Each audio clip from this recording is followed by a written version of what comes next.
All right, good afternoon. Sige, pwedeng sumagot, guys. Oo.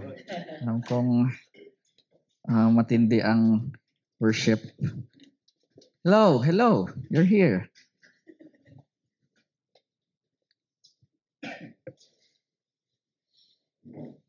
All right. Thank you, Jesus. August na, ang bilis. Kayo na lang ulit, pinag-uusapan namin gaano kabilis ang panahon dahil nag-uusapan namin thesis ni Jet. Ang huling thesis ko is more than a decade ago. That's I still remember how fresh that was. But again, realizing na 13 years ago na yon, and I'm still here, loving the Lord. Nagtitesis kami, and we're a Christian group. Yung mga kasama ko, mga in love din kay Jesus. And we had this campus mission. Nag-start kami mag-campus mission when I was first year in high school. Clear yung mind ko noon na I'm here sa school na to advance the kingdom of God. So, right after, alam mo yung sa mga first year, pakilalan pa lang, nagpapakilala. Nagawa niyo ba yan? Nag-evangelist kaya ba nagpapakilala?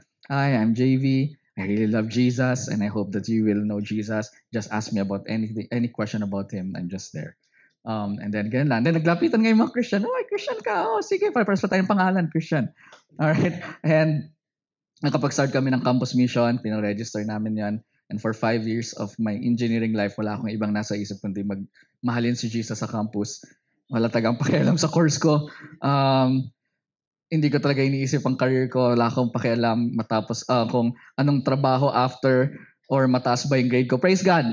Nakuha ko na yung transcript ko dahil mag-enroll ako sa isang another school, but check ko, anong tataas ang grade ko? 1.25. Pahayos namin 1. Wala akong flat 1, pero yeah, 1.25. Natanong ko si Trigaw, meron ba akong 3? Wala akong 3. Yeah. Sabi ko, hindi pa ako nag-aaral niyan.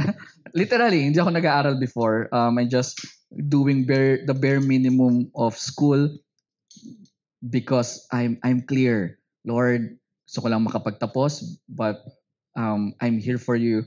I'll maximize this 5 years for you. And praise God, I remember we're gathering sa ground nung school namin, and 100 people nandun. Tapos walang mic, nag-share ako ng gospel sa kanila. Tapos na-imagine ko, paano kaya yung 3,000 people nung nag-preach si Peter? Remember that in Acts chapter 2? 3,000 is walang mic yon. Paano kaya yon? Kasi naalala ko sumisigaw na ako nun eh. Hindi naman super sigaw. Praise God, malakas boses ko.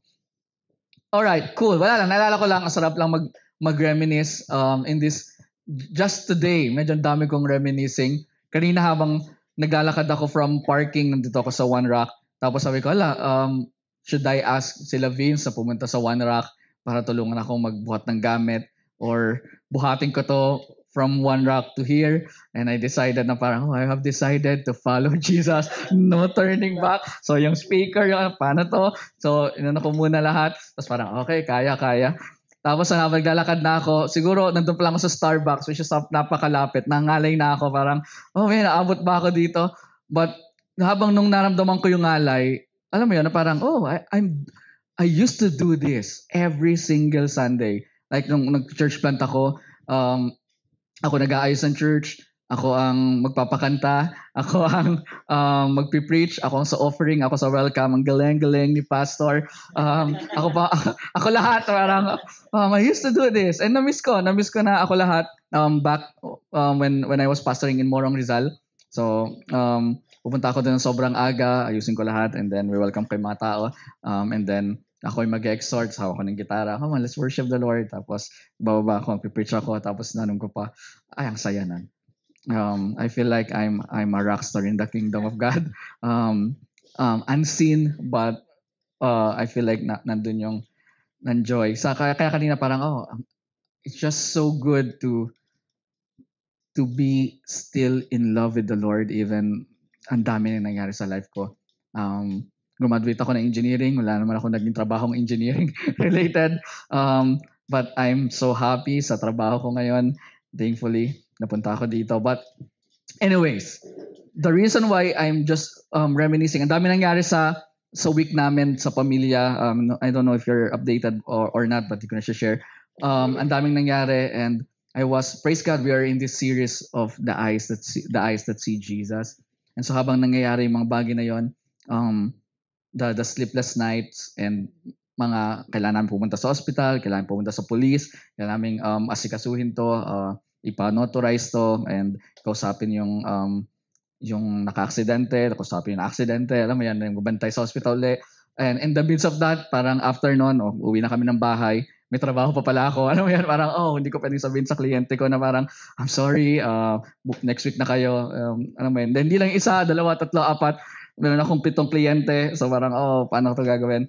And then, praise God, we are in this series. And I was singing, turn your eyes upon Jesus. And nakasurvive ako this week. With tatanong ako na asawa, kamusta physically? Sabi ko, medyo pagod. But within me, there's still like, I still can preach sa Araneta. Alam mo yan, parang, I think I can still do this. Nagpapahinga siya ngayon. Medyo overwhelming talaga yung week namin. But for me, like, I think I can still do this. All right.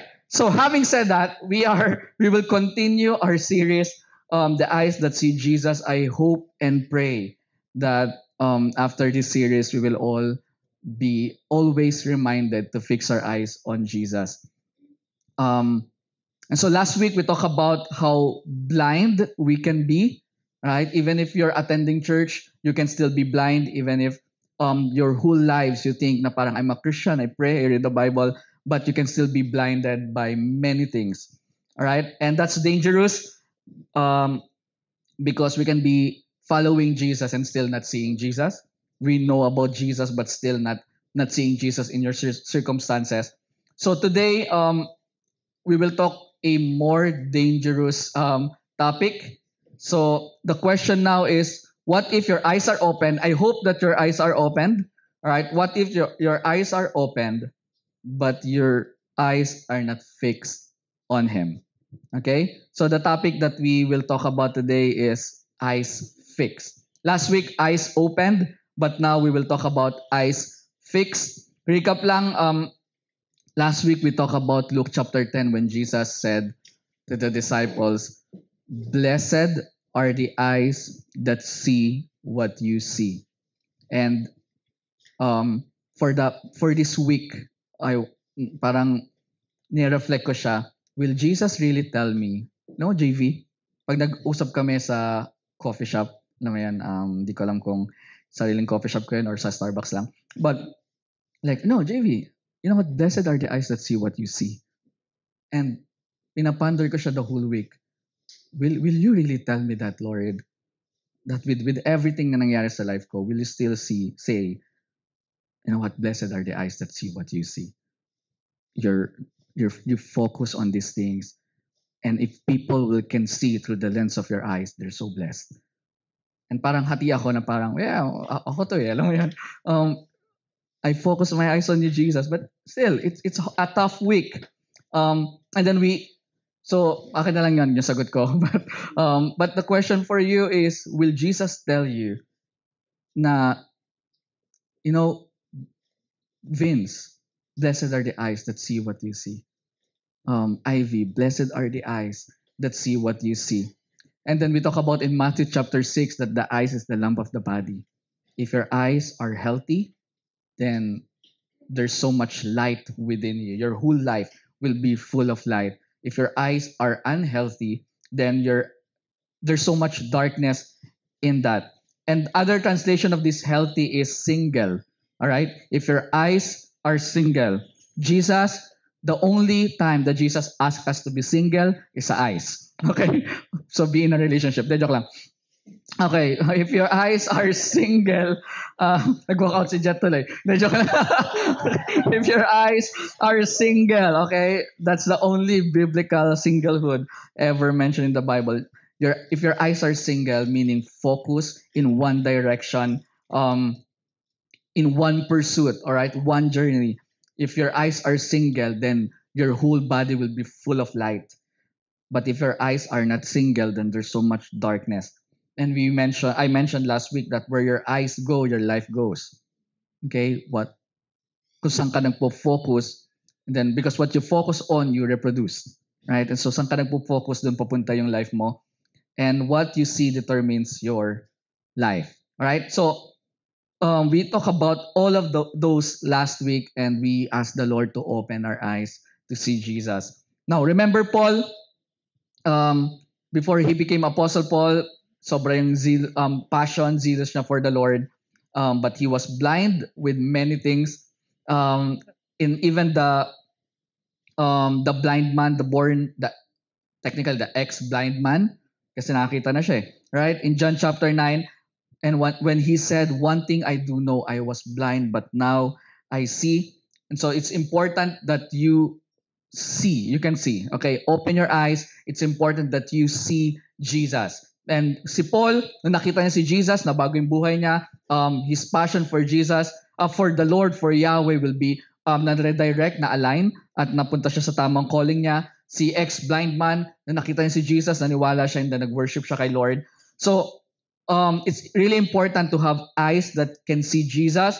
But the question for us is, once nakita mo na siya, what else do you see? Okay, so one thing to see Jesus, another thing to see only Jesus.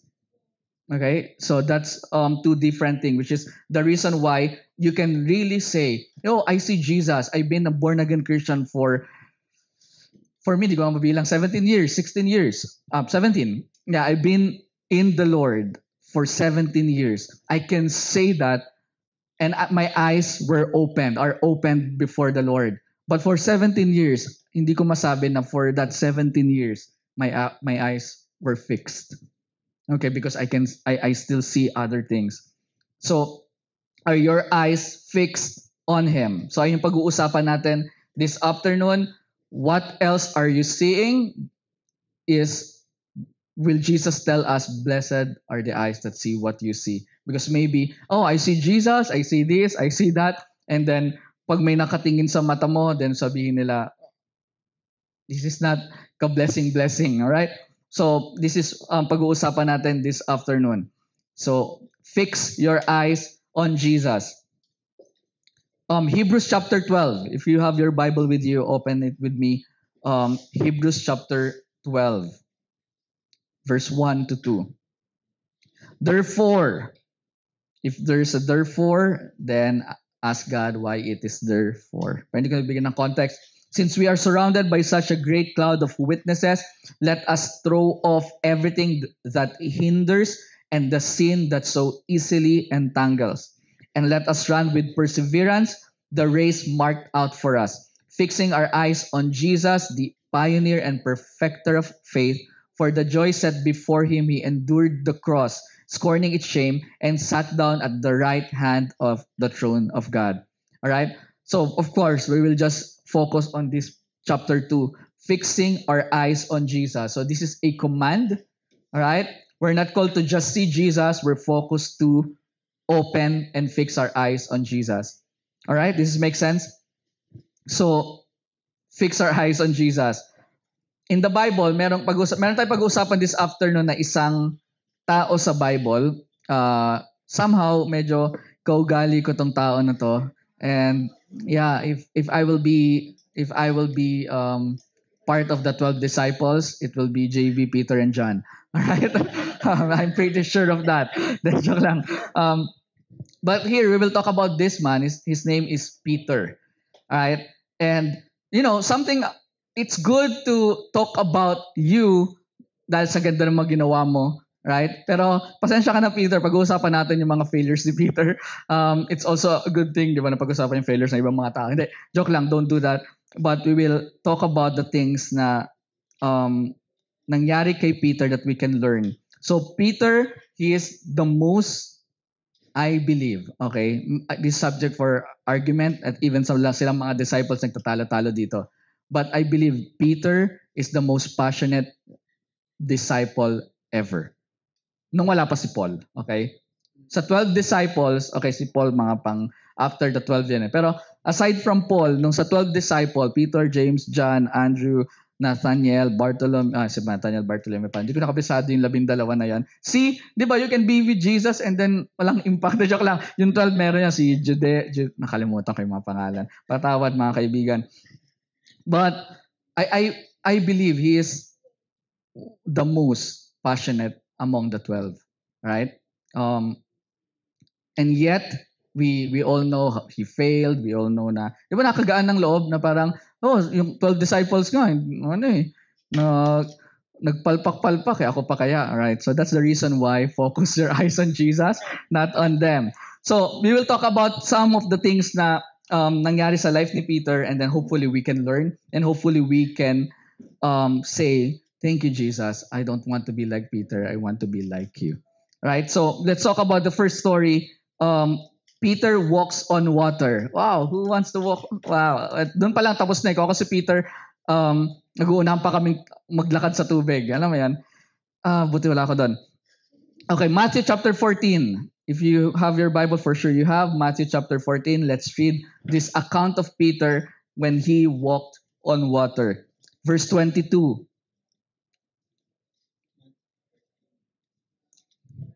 Verse 22, immediately Jesus made the disciples get into the boat and go on ahead of him to the other side while he dismissed the crowd. Verse 23, after he had dismissed them, he went up on the mountainside by himself to pray. Later that night, he was there alone, and the boat was already considerable distance from land, buffeted by the waves because the wind was against it. Shortly, verse 25, before dawn, Jesus went out to them, walking on the lake. When the disciples saw him walking on the lake, they were terrified. It's a ghost, they said, and cried out in fear. But Jesus immediately said to them, take courage, it is I, don't be afraid. I wonder how many times na nagpakita si Jesus sa life natin and we did not recognize him. Like, parang ang daming nangyayari sa buhay natin and then biglang nag-appear si Jesus, ang sabi natin, oh, that's a ghost. Right? Just like them. Lord, if it is you, Peter, I'm a man. Lord, if it is you. One thing I love about Peter, he just go for it without thinking. Okay, ganun ako eh. Like, wala nang usap-usap, wala nang isip-isip. Talon tayo for the Lord. Alam mo yan? Then pagdating doon, paano nga magagawin dito? Okay, and that's why I can relate with Peter. So sa kanya naman, Lord, if it's you, Peter replied, tell me to come to you on the water. Right? Maganda hindi ka nag-aaral ng physics na, no? Para hindi mo naiisip yung mga bagay-bagay. Come, he said. And Peter got down out of the boat, walked on the water, and came toward Jesus. Alright? Ang ganda nung sinabi ni Bill Johnson dito. Peter did not really walk on water. He walked on the word of Jesus. Come. And parang, sayang ako, sana ako nag-preach nun. Pero narinig ko lang kay Bill Johnson yan. Pero it's powerful. He will never ever be able to walk on water without that word, come.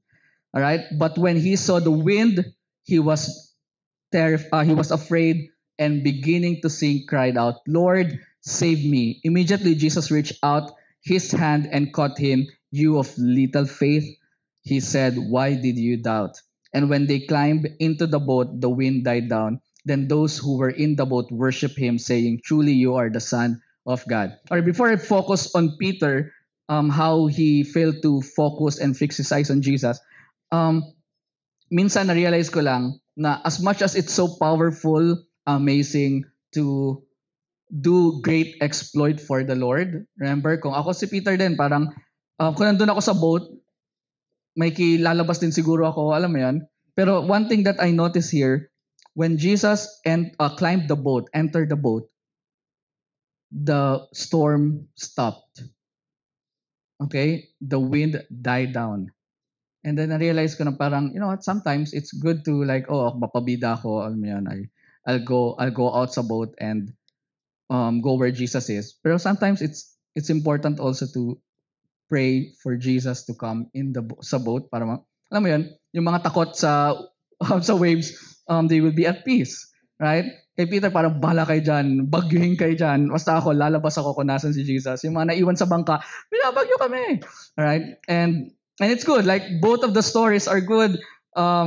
But still, we will focus on paano si Peter nag-focus kay Jesus. And then he was walking on the water.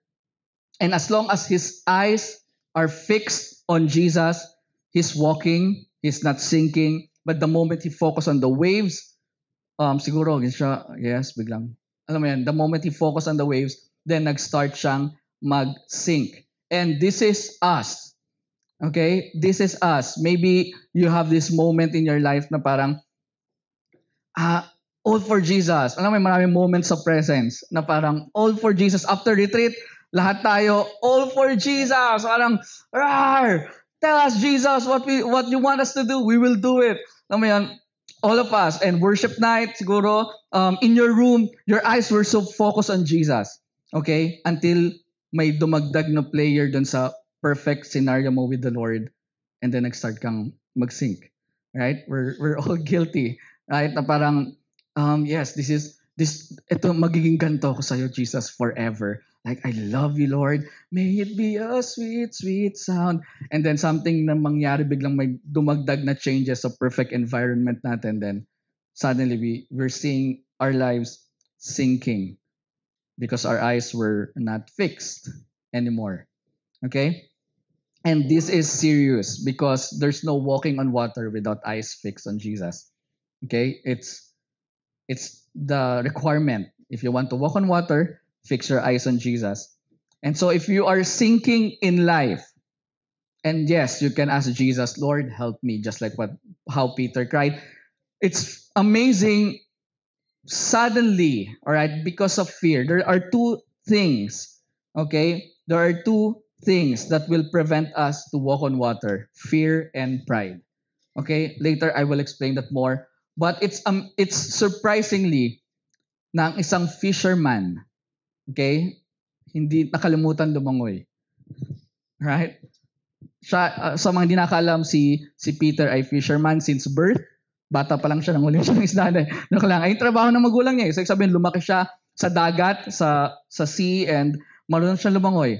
But because of fear, suddenly, nakalimutan niya lahat ng alam niya na parang, Lord, tulungan mo ako, nunod ako. Na parang, kung si Jesus, parang, dude, you're a fisherman. Swim, tara, doon tayo. Alam mo yan, but nakalimutan niya. So, I'm not asking na parang, na kapag nagsising ka sa life, wag ka humingi ng tulong kay Lord. Of course, you can ask Jesus to help you, and we see in the story, he helped Peter. But maybe it's also good, it's a good, wala akong term, pero hindi naman scenario. Pero it's a good reflection na if your life is sinking, maybe you rethink saan ka nakatingin. Right? Because, again, it's impossible to fix your eyes on Jesus and still sink.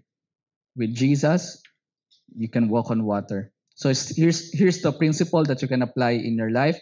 You sink when you look at the waves and other things. You stand on water when you look at Jesus and walk towards Him.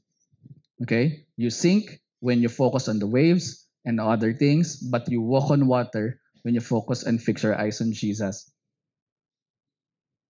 And when I feel like I'm sinking, this is what I do in life. When I feel like I'm sinking, praise God na parang I have this mentality of, but if I'm sinking, because I should not sink.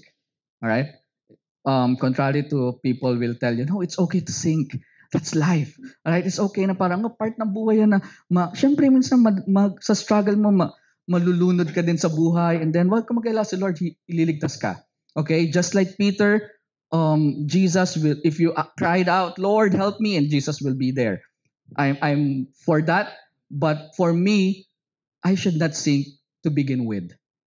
Peter should not be there to begin with.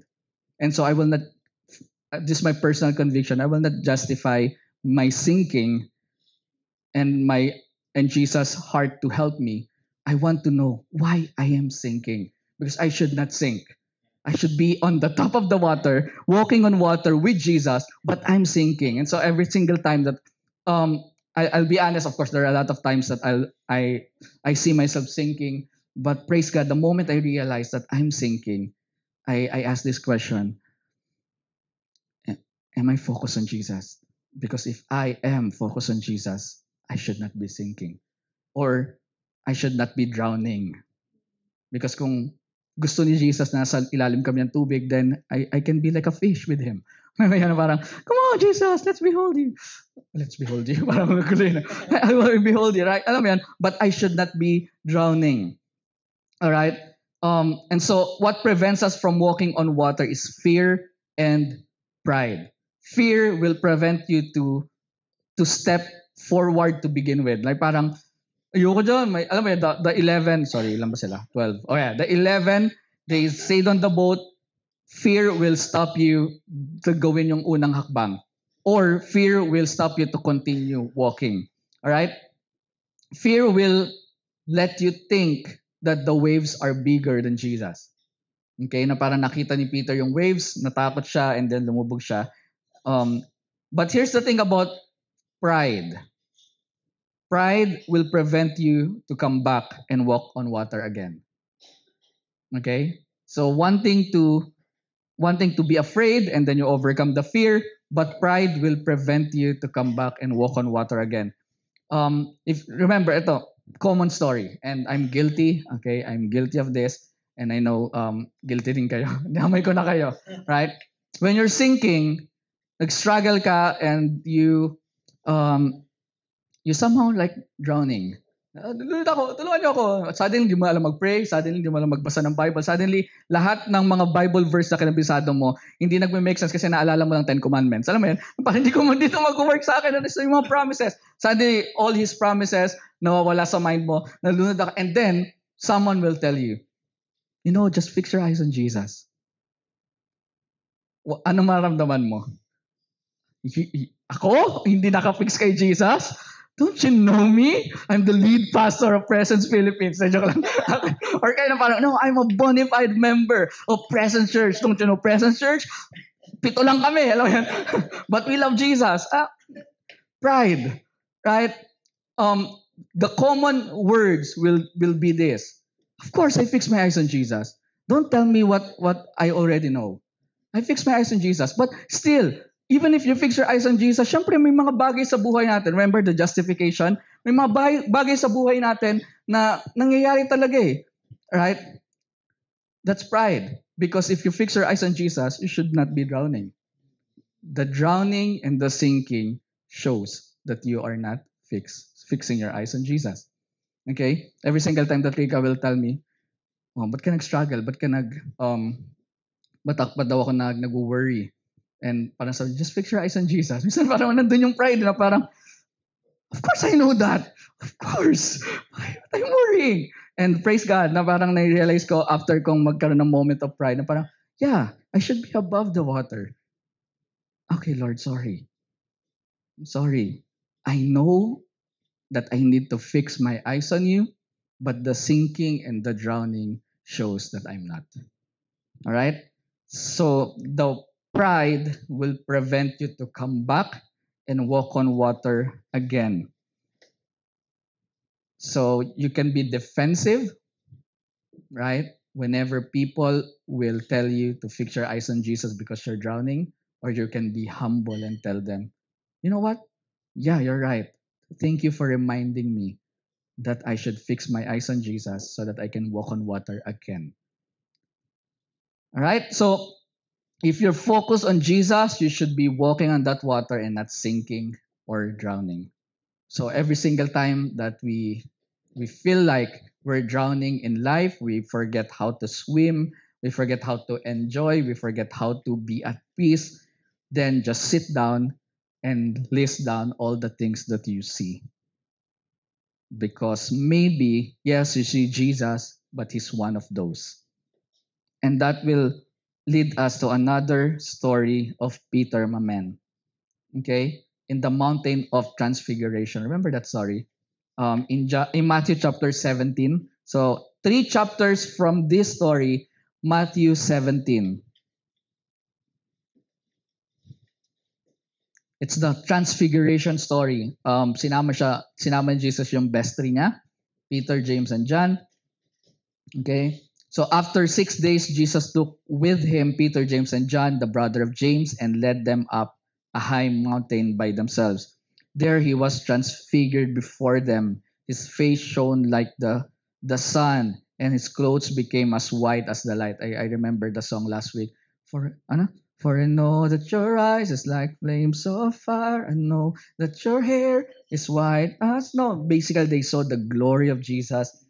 Just then, there appeared before them Moses and Elijah talking with Jesus. Peter, without thinking, my man, Peter said, Lord, it is good for us to be here. Why? Because Moses and Elijah, these were their heroes. Okay? Because Moses represents the law, Elijah represents the prophet, but Jesus represents grace. And so parang sabi ni Peter, oh Lord, wow, my idols are here. Ano mo yan, nababasa ko lang sila sa mga libro. May anong sasabihin ng parents ko, and I told them, you know what? I saw Moses, I saw Elijah. All right? And so sabi niya, Lord, it's good for us to be here.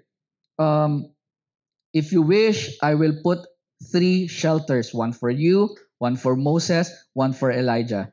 While he was still speaking, I love the Father. While he was still speaking, a bright cloud covered him, and the voice from the cloud said, I will kill you. Hindi, joke lang. Okay. He said, This is my son, whom I love. With him I am well pleased. Listen to him. Basically, the Father was saying, hey, don't you dare equate my son to these two folks. Right? This, I love them also, but don't you dare equate my son with these two, because this is my son in whom I am well pleased. Listen to him. So, what happened with this? Yes, maybe you can see Jesus. Peter saw Jesus, but he also saw the wind. Peter, on this story, saw Jesus, but saw also Moses and Elijah. And so, what happened here is, um, you can see Jesus, but you can still misplace him. You can see Jesus, but we can still treat him like one of many. And so, yes, I see Jesus, but I see the Moses. I see the Elijah. Oh, I see Francis Chan. Oh, those my heroes. Oh, Bill Johnson, I like your preaching. Oh, Bill Johnson is here. Oh, JV Otares was there. Oh, no one cares, but I was there. All right. And the wave's still there. The pain is still there. My struggle is still there. You know what? My broken is still there. My stress is still there. Oh, my poverty is still there. And then we see the rest with Jesus and other things. Then suddenly we equate them either intentionally or unintentionally. Yes, Jesus was there, but life happens. Okay? And then doon na papasok yung how we are drowning and still trying to tell people, no, don't tell me to fix my eyes on Jesus, because I fix my eyes on Jesus, but the drowning speaks otherwise, because we see Jesus and we're not telling, no one's telling us, oh, you're not seeing Jesus. No, you see Jesus, but you see other things. I can see Jesus and see other things, just like what happened with Peter here. He saw Jesus in his glorious form, but even if in his glorious form, he still failed to fix his eyes on Jesus and focus on Moses and Elijah. And it's happened to us. Maybe not Moses and Elijah, but yeah, the waves, the feelings, the scenarios, the situation, our family, our friends. Hindi na ako kinakausap ni pastor. Alam mo yan? Okay, hindi nyo kinakausap. Alam mo yan? Gantihan lang to. Who cares, right? Who cares? Talk to Jesus. If Jesus is talking to you, if Jesus is talking to me, I'm okay. If you will talk to me, thank you. I'll talk to you. But I'm okay. If I need help, I will tell you. Right? If you need help, tell me. Okay, but if you're not telling me that you need help, I assume that you're okay, right? And you're walking on water as you're supposed to be. I try my best to fix my eyes on Jesus and walk on water as I'm supposed to be. Okay? And then if you're drowning, cry for help, then we're walk on water, and then, you have little faith. Joke lang. Si Jesus ang magsasabi nun. Anyways, we can still treat Jesus like one of many. That's why Jesus said, your eyes must be single. All right? You're just your eyes. Okay, just your eyes. Okay, be in a relationship, but let your eyes be single. Focus on Him. And ears. The Father said, listen to him. Ears full of attention to him. Okay? So eyes single, full of attention, ears full of attention to Jesus. So we have this fear, we have this pride, and we have this misplacement of Jesus in our lives. Put Jesus above everything. We talk about that. Yes, it's hard to live that, na parang put the presence over everything, but it's still the truth, right? It's still the truth. Even if all of us fail to do that, no one can change the truth. We need to put the presence over everything. Even if I struggle to do that, no one can say, oh, si JB nga, nag-struggle ako pa kaya. No, because I'm not the standard. Right? Jesus is the standard. Peter is not the standard. That's why we're talking about his failures. De, joke lang. Sorry, we're talking about the yung mga mali niyang nagawa because we can be like him, but we're not called to be like him. We cannot just justify life na parang, oh, the disciples nga na sobrang passionate kay Jesus, they still fail to see Jesus. Alright, ako pa kaya. Alam mo yun, na parang, this is funny. Okay, not funny, but wala akong word, mahina ako sa English eh. But I just say this is funny. Okay? Whenever these people do great things for the Lord, ano sabihin natin? Sila yan eh. Right? Sila yan eh. Hindi ko kaya yan eh. And then when they fail, biglang, ganyan kami. Okay? Kami yan eh. Alam mo yan? Wala, nagkakamali talaga kami. Ako nga, kakamali. Sila din nagkakamali. Then it's easy for us to associate with their failures, but we can associate ourselves with their victories. That's how false humility works. That's how low self-esteem works. And that's not good. All right? And I remember they are fighting against one another who's the greatest. Sino mas great? Alam mo yan, kung kami-kami yan, legit, alam mo yan, who's the greatest? Oh, JC, sino mas great sa atin? Alam mo yan, si JC parang, ako, syempre, alam mo yan, ako, hindi na akong sasalita, guys, pero ito yung mga ginawa ko for the Lord. Alam mo yan? Okay, labanan yan. Alam mo yan, so, sila ganon, nag-aatalo-talo sila, who's the greatest? And the reason why nagtatalo-talo sila, who's the greatest? Because they've been with Jesus. So, it's hard for me to think if a person is with Jesus and still has a low self-esteem. Because the result of them being with Jesus is who's the greatest. Because you know what? I've been with Jesus and I feel so great. And sabi nung isa, no, I've been with Jesus. I am the greatest. Alam mo yan? And then nagtatalo-talo sila. Who's the greatest? Because they've been with Jesus. And so if you have this low self-esteem or you think that you cannot do great things for the Lord, then maybe you know about Jesus, but you're not being with Jesus. That's two different things. Alright, going back. So si Peter lumubog sa tubig, and we can be like him sa paglubog, but we can learn to walk on water again. Be humble. Alright, I pray and may the Holy Spirit help us to be humble whenever we are reminded, hey, maybe your eyes are not fixed on Jesus. I hope that we will be humble. Oh yeah, that's why I'm sinking. Oh yeah, that's why I'm drowning. Thank you for reminding me. Because if I'm truly fixed with these eyes, single on Him, even if the scenario is the same, my attitude will be different, right? Because my eyes are fixed and I can run on water. All right, so those are the things. And then there's another thing about Peter. Okay, dami mistake ni Peter. No? Hindi ko pa sinama doon yung denying Jesus. But all right, ang dami niyang, meron siya, ang tawag sa palabas na yan, pag series, character development. Okay, meron siyang character development. Okay, praise God sa pagdating ng Acts, medyo umokay na siya, although na-rebuke pa rin siya ni Paul. Okay, dahil hindi pa rin siya still pleasing people. But meron pang isa na humaharang sa atin to fix our eyes on Jesus. And so in John chapter 21, we if you know the story, Jesus restored Peter 3 times. Remember the story? So he denied Jesus 3 times. He was restored 3 times. Jesus asked him, Peter, do you love me more than this? That's one of my calling verse. Yes, Lord, I love you more than anything. And sabi ni Peter, Lord, I love you. And then, so ni-restore siya Jesus. And then this is what happened after that. Okay, right after the restoration, John 21 verse 20.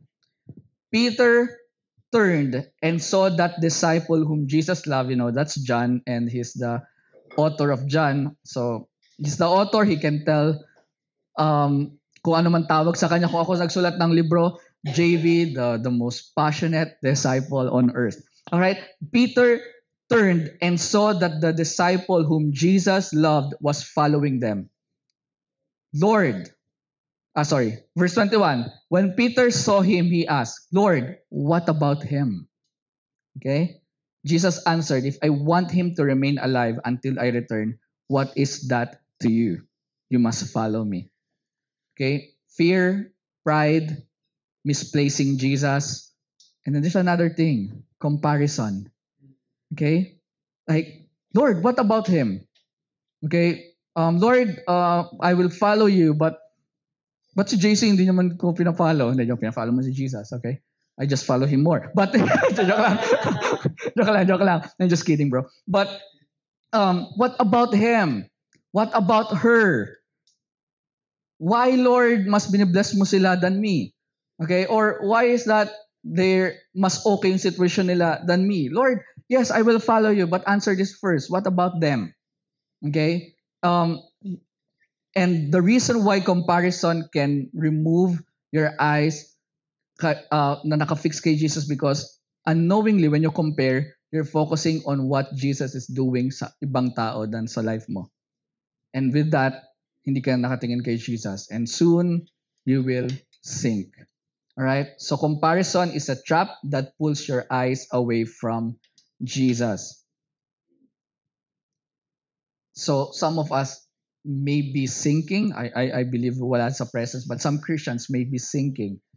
Not because of sin, not because of pain, but sometimes because we're so focused on what God is doing sa ibang tao than to focus on what He's doing in our lives. The reason, I love what Jesus said. Shut up. Hindi, joke lang. Hindi sinabi yan. Sabi niya, if I want Him to be alive until I return, what is that to you? Follow me. Ano sinasabi ni Jesus? Every time we compare, Lord, bakit ganon? Lord, bakit ganon? Bakit siya ganon? Bakit? Lord, bakit? And then I feel like sasabihin sa atin ni Lord John, what is that to you? You must follow me. Lord, bakit sila Francis Chan? Ang ganda ng mga nangyayari sa ministry na. Lord, bakit sa ibang church, ang dami nila? Bakit kami pabawas ang pabawas? Right? What is that to you? Right? What is that to you? You must follow me. Right? And this comparison can blur our minds or our eyes kay Jesus. And I love what he said, and maybe he will say that every single time we compare now. What is that to you? You must follow me. Jesus was saying, don't think about that. Just think, how are you following me? Because that's the only important thing in this relationship.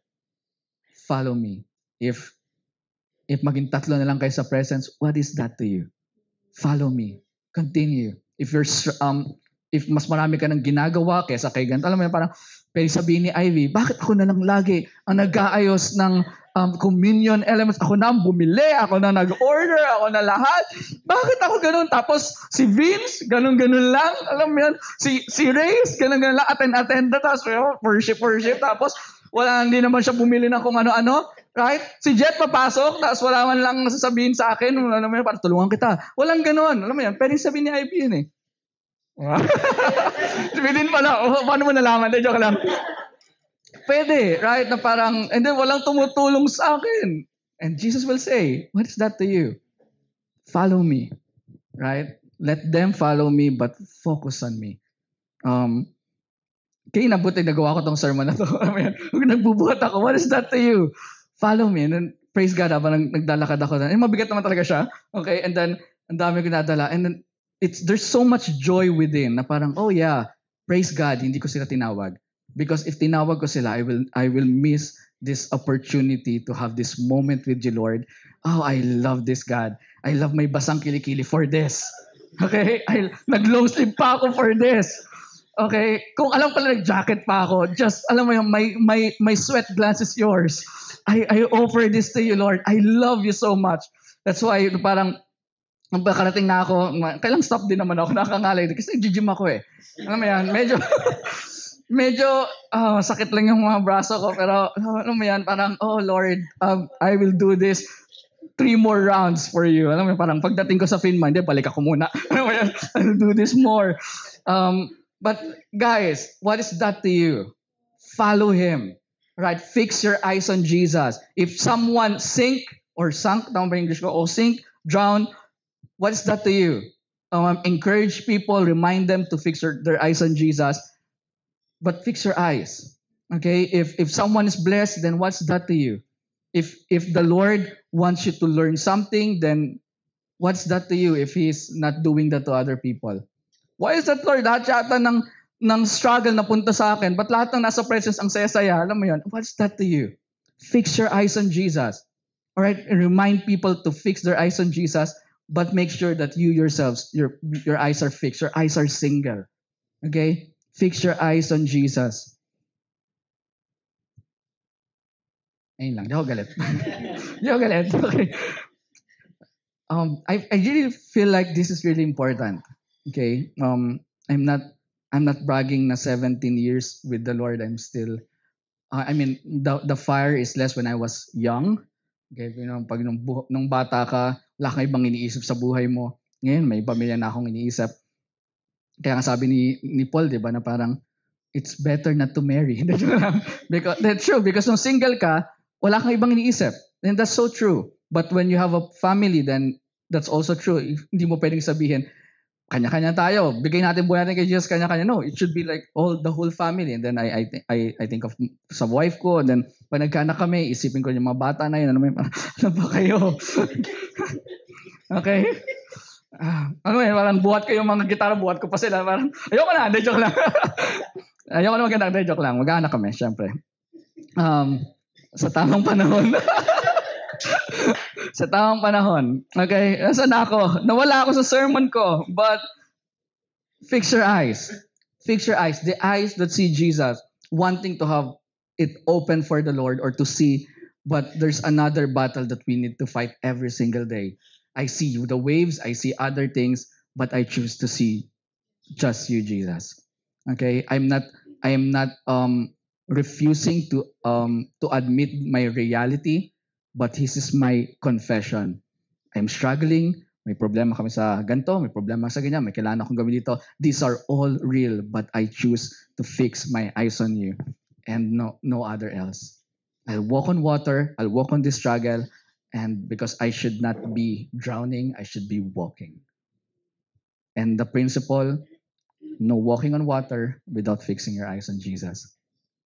And you cannot ask for, God, give me grace to walk on water. No, there's no grace for you until you fix your eyes on Jesus. So let's fix our eyes on Jesus. Nawala ako sa sermon ko, but I hope, okay, I hope that's a good reminder for all of us. Will you fix your eyes on Jesus? Blessed are the eyes that see what you see. Since last week, nung pinreach ko to, that's yung tumatakbo sa isip ko, Lord, in this scenario na nangyari sa pamilya namin, and now that I need to go here and then work and then, alam mo yan, think about other things, will you still tell me, blessed are the eyes that see what I see? I hope, Lord, yes. I hope that you can still tell me, you know what, with all of this struggle, you can still walk on water. Blessed are the eyes that see what you see.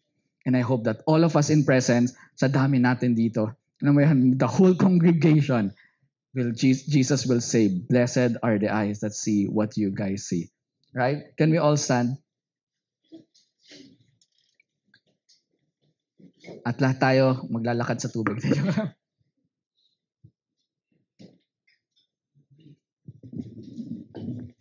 So if you are here and you feel like, you know what, I still don't see Jesus in my situation, then that means your eyes are still blinded. Okay? Na parang, yeah, I know that He must be there, but wala hindi ko talaga siya makita sa struggles ko, hindi ko siya makita sa pain, hindi ko siya makita sa family situation namin, hindi ko siya makita sa stress, hindi ko talaga siya makita eh. Okay? And that means you're still blinded. Okay? Because He's there. He promised that He will never leave you nor forsake you. He's there. Okay, so if that's you, then you can simply ask the Holy Spirit, Holy Spirit, open my eyes to see. Open my eyes to see because I want to see Jesus. I want to see Jesus. But if you're on the other side na parang, yeah, I see Jesus sa pain, but I also see the pain and I'm drowning. And I see this and that and that and that and that. And nothing wrong to see those things, but somehow, sometimes I focus on other things. That's why I'm sinking. And then that's you, then ask the Holy Spirit, Lord, thank you for opening my eyes. And now, help me to fix my eyes on Jesus. Because I don't want to just see Him. I want to fix my eyes on Him. I want to walk on water. I want to see Jesus, the author and the finisher of my faith. I want to fix my eyes on Jesus and not agree with fear. And if I'm sinking, Lord, make me humble to admit, Lord, that yeah, I look at that. I somehow focus on other things na hindi ikaw, Lord. I'm sinking, I'm sorry, but could you help me to go back on water? Could you help me to fix my eyes on you? Could you lift me up, Lord God, by grace, and so that I can start again fixing my eyes on you? I want to walk on water, Lord. Could you help me to just turn my eyes on you and just fix it?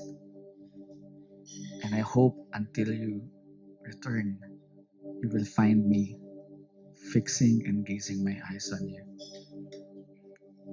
Now that's a goal, right? Na pagbalik ni Jesus, nakatingala pa rin tayo and we're anticipating Him and we're focusing our eyes on Him. We are like, remember the five wise and the five foolish virgins. No, pagdating ng king, we have this oil on the lamp burning. Parang, oh yes, Lord. I've been waiting for you and my eyes are still single for you. Amen. My eyes are still single for you. Come on, just ask the Holy Spirit. Wherever you are on that spectrum, ask the Holy Spirit. He will help you. Jesus said that He's here to help us. Just ask, Lord, I want the eyes that see Jesus, but not just see Him, focus on Him. So, Lord, help me to be free from fear. Help me to be free from pride. Help me, Lord God, not to misplace you and just treat you like many others. Lord God, and also, Lord, help me to be free from comparison, because yes, God, it's just all about following you. And my concern is, am I following you? Am I following you? Am I doing what's pleasing to you? Thank you, Jesus.